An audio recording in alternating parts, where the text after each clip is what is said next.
Like the mythical phoenix rising from the ashes, I am also rising from the ashes of corporate burnout. Once a casualty of large corporation dogma, I am now a survivor, a corporate survivor. This shield now represents those dark days as I strive to reinvent myself in the world of internet marketing. So welcome to my newly branded blog, MikeTFlanagan.com. I'm a technical guy and an entrepreneur. I was successful in the corporate world because I had enormous self-belief. Strongly believe in yourself, your capability. No one else will fully understand your dreams, your desires. Believe that you can, and you certainly will. Make it real in your mind. Achievement will come. Your aims, your goals, your desires will become reality as you start to achieve them one after the other. Keep setting your goals higher. Achievements bring greater confidence. You will succeed in what you do. Success after success will follow as you continue to aim higher and higher. This is my stairway to success, which has served me well in my previous career. My name is Mike Flanagan, and this video is unscripted, so I'm just doing it off the top of my head. I've changed the banner on my website. It's now more of a plain sort of banner. The other one, I guess, was a little bit too busy, maybe a little bit too confusing for people. This is what it looked like. But I did that at the time that I was still recovering from my breakdown. In fact, I'm still recovering now. I'm not fully recovered. But that was really more of a statement about what I thought, where I was. I was in a very busy, grey, industrious type environment. The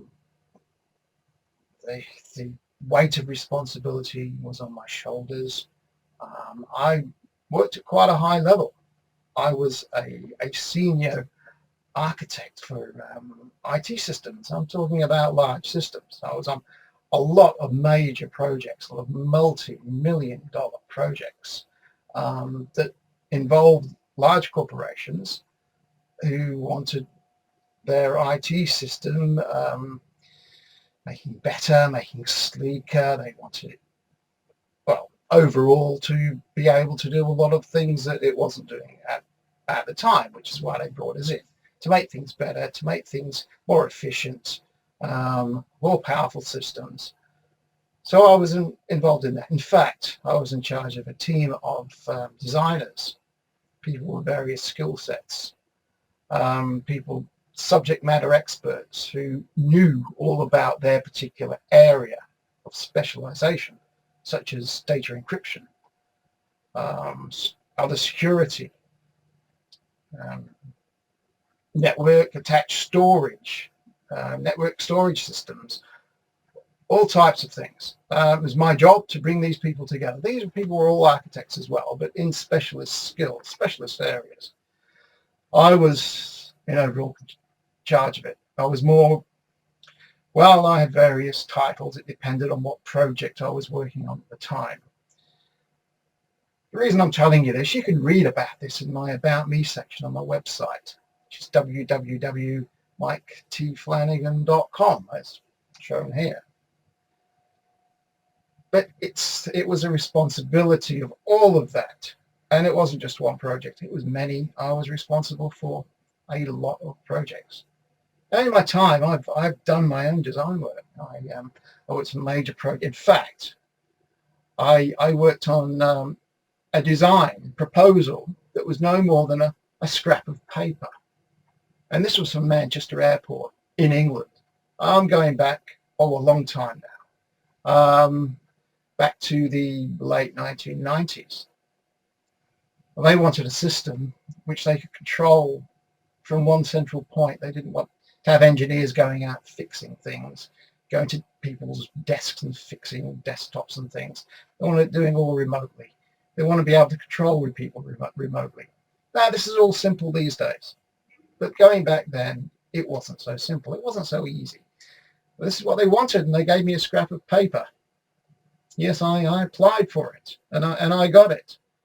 Myself, as a freelance consultant, I went in there and I said, yes, I can do this. I can do something that had never been done before. And I was really terrified. I don't want to make you think that I knew what I was doing at the time, because nobody had done it. Anyway, cut a long story short, I actually did do it, and it got featured. I used Novell's system, but I used a system that didn't really exist at the time, and it soon came into existence. I was using early prototypes of a system they called Zen at the time, to control systems. Microsoft just weren't there at the time. They just didn't have anything that was suitable. Yes, they had somebody working on it from a Microsoft perspective, but there was no way he could ever achieve what they wanted. It just wasn't there with Microsoft. It wasn't there with Novell either, but they were a bit further down the road. But I used their experimental system, and I designed a system that worked, quite amazingly, across the whole site, the whole enterprise, the whole airport. The thing just worked. It delivered applications centrally, and engineers didn't have to go out. It achieved everything they wanted from a scrap of paper. And yes, it was just a small scrap of paper. That's all it was, with a few things on it, just a wish list. That's all they had, and that's all I had to work from. But from that, I built a team of engineers, a team of other architects and engineers, a team of people who would go out there and stretch cables where they needed to go, and everybody that was required for this project. I was responsible for all of them. And all I said was, yes, I could do it, not knowing whether I really could or not. But that was the type of person I was back then. I ran my own consultancy back then. It was a big risk, because I went out into the wild, as it were, on my own, freelance. Prior to that, I'd worked for large corporations. Again, it was on designing systems. My background was in electronics. I came from that. I used to design electronic control systems. That's what I did for a living. Then I went into larger systems, large data systems. It wasn't called IT back then, but that's what I went into. It was large mainframe systems. And it just progressed on from there and became IT. I became very good at it, very proficient at it, because I came from that electronics background. I basically knew what was going on inside these black boxes more than any of the programmers ever knew. They just wrote a program and it worked. They didn't know how, why, what, where. They didn't know anything. But I did. I knew what was going on, and it all came quite easy to me. So I used that skill, and I jumped in with both feet at Manchester Airport. I said, yes, I can do this, from a scrap of paper. I went home that night and I told my wife, and I was terrified. I didn't sleep that night. I didn't sleep, well, for many nights after that, even when I started there, wondering, what the hell am I going to do now? How am I going to do this? But I did it. And more than that, Novell were interested. They came down to see me, to see what I'd done. And they were quite amazed. They used me as a case study. A lot of the solutions I came up with during that design, they actually incorporated into their own systems. I documented what I did. They became white papers. And it was very successful. I was invited to present at one of their annual brain share sessions, where they had people from all over the world who had done incredible designs with their systems, or in my case, with their experimental software. And I was featured in one of the trade magazines at the time. It was a full center spread of everything I'd done, of the people I was in charge of the problems that we overcame, and how a lot of the design solutions were incorporated into Novell's own systems, their own case studies, their own white papers. So that's where I came from. That's me. That's how I've always been. That's how I was right up until 2010. I was I was a high flying, well, I was an executive. I was at that level. I was earning incredible money. I was earning six figures, easily, more than that. And this was a job. This wasn't doing what we're doing in internet marketing. This was my job. I had a car. I had expense account. I had a brilliant private health system. It was amazing. In fact, it was so brilliant. That's the thing that really sort of kept me going when I finally had the breakdown. Everything became too much. I guess it's age as well. That plays a very important part in these things. You think you can carry on. You think you can do the things you did when you were a lot younger, but it becomes increasingly difficult. And I guess that's what happened to me. I was in a customer meeting at the time. I was around a table. In fact, we were about to start a meeting when it happened. It just happened. That was it. Bang! That was the start of it. And that was in August 2010. I didn't go back to work. I was looked after very, very well. The company knew that it was, well, I guess the amount of work I was doing, it was the pressure, the responsibility, everything piled on top.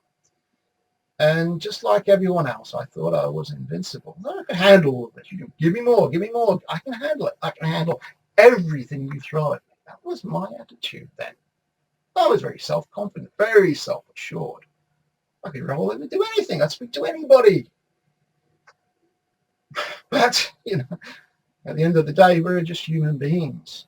And I guess my body was just telling me that was it. That was enough. I can't take any more of this. You don't need this stress, this hassle. I didn't realize that I was stressed, but I must have been very stressed because my body just gave up. Bang! And breakdown. August 2010, and I actually never did go back to my job. I went to rehab. I had all of the types of therapies that you can think of. CBT, cognitive behavior therapies, mindfulness. I was hypnotized. Oh, so many things. I can't think what they were. But I was under that hospital for a long, long time. I was in there. I couldn't get out. I wasn't sectioned, but I was put in there. And I was very well looked after by the nurses and everyone in there, and the psychiatrists. I was quite amazed at the kind of people that were in that place. Can't believe it. It's anybody and everybody. You name a profession, and there was someone there from that profession who was in that place with me. I spoke to a guy called, well, let's call him Tony. And I felt, the way it came about, one of the psychiatrists there, I was in a sitting room. I was sat next to Tony. And he came in, he walked through the sitting room and he stopped. And he said, Tony. Tony stood up and said, how are you, Malcolm, whatever I don't know what his name was. He said, how are you doing? He said, I didn't think you'd be working here. Oh, no. And then Tony said, well, hang on a minute. I'm not working here. I'm actually a patient here. Tony was a psychiatrist. He was a brilliant psychiatrist.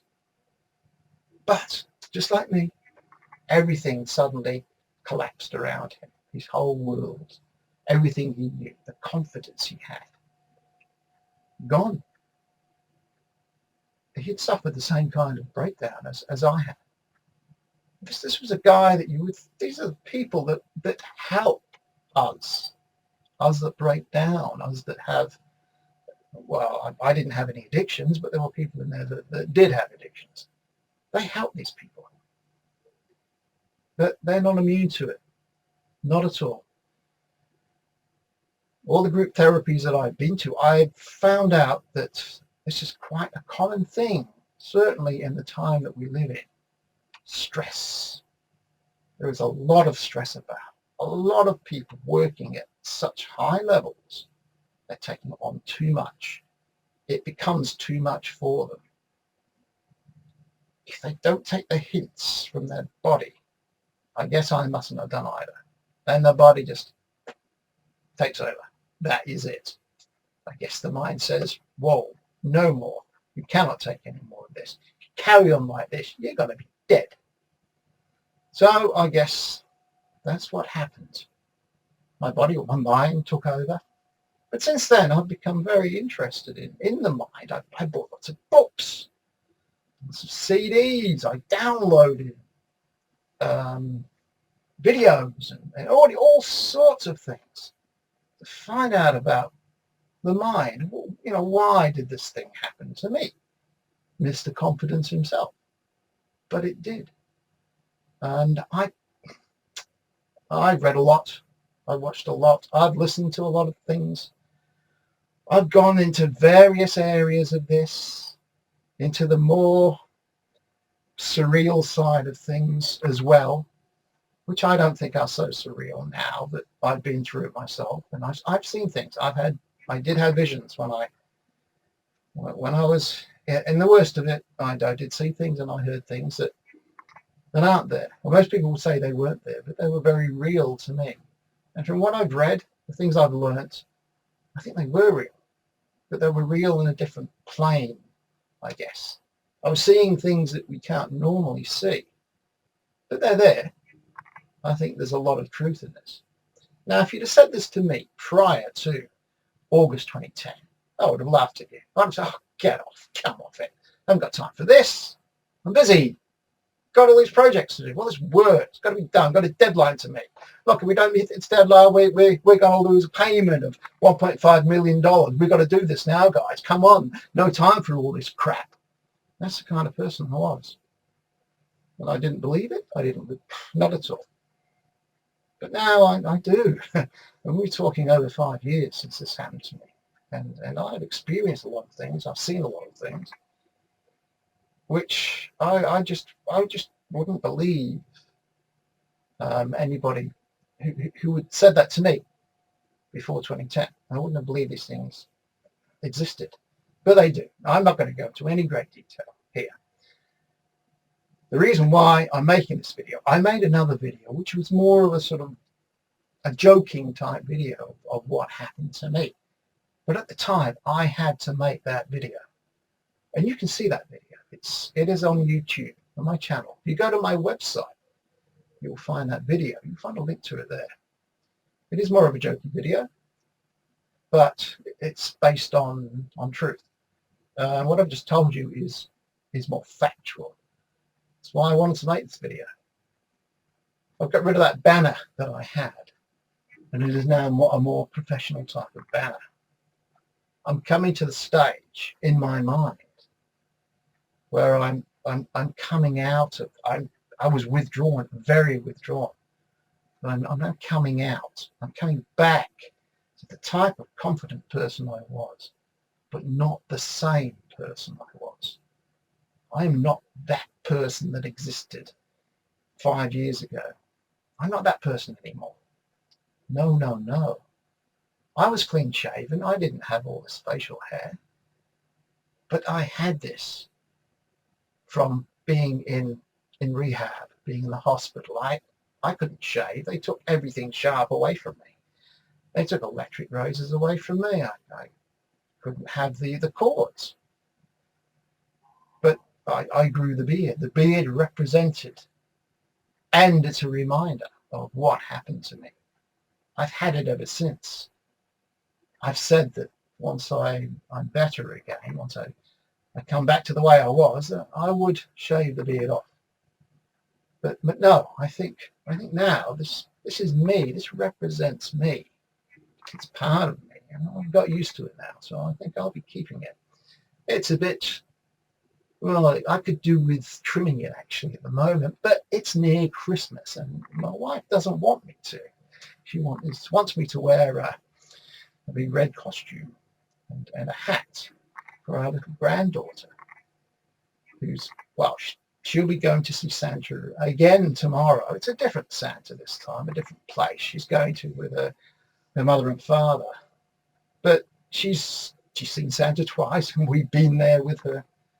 But it's going to be my turn to play Santa, and why not? When I was in rehab, there was a girl there who said, "Oh, you're Santa Claus. You're Santa Claus." Because my beard again was long and straggly, because I couldn't cut it. But now I'm leaving it. I'll be glad when Christmas is over I can trim it a bit, because it does get a bit annoying. But it's part of me. It is me. What I've also done, well, during this time, while I've got involved in internet marketing, I've actually written a book.